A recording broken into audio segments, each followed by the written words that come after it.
حضرت انس رضی اللہ تعالیٰ عنہ سے روایت ہے، انہوں نے نبی کریم صلی اللہ علیہ وسلم سے کہ جب نبی کریم صلی اللہ علیہ وسلم ہمیں ساتھ لے کر کہیں جہاد کے لیے تشریف لے جاتے تو فوراً ہی حملہ نہیں کرتے تھے، صبح ہوتی اور پھر آپ انتظار کرتے، اگر اذان کی آواز سن لیتے تو حملے کا ارادہ ترک کر دیتے، اور اگر اذان کی آواز نہ سنائی دیتی تو حملہ کرتے تھے۔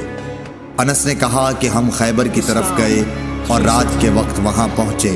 صبح کے وقت جب اذان کی آواز نہیں سنائی دی تو آپ اپنی سواری پر بیٹھ گئے اور میں ابو طلحہ کے پیچھے بیٹھ گیا۔ چلنے میں میرے قدم نبی صلی اللہ علیہ وسلم کے قدم مبارک سے چھو چھو جاتے تھے۔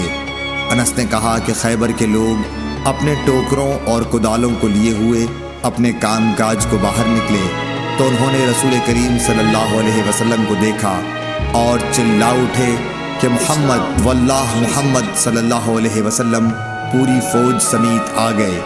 انس نے کہا کہ جب نبی صلی اللہ علیہ وسلم نے انہیں دیکھا تو آپ نے فرمایا اللہ اکبر اللہ اکبر، خیبر پر خرابی آ گئی۔ بے شک جب ہم کسی قوم کے میدان میں اتر جائیں تو ڈرائے ہوئے لوگوں کی صبح بری ہوگی۔ صحیح بخاری حدیث نمبر 610۔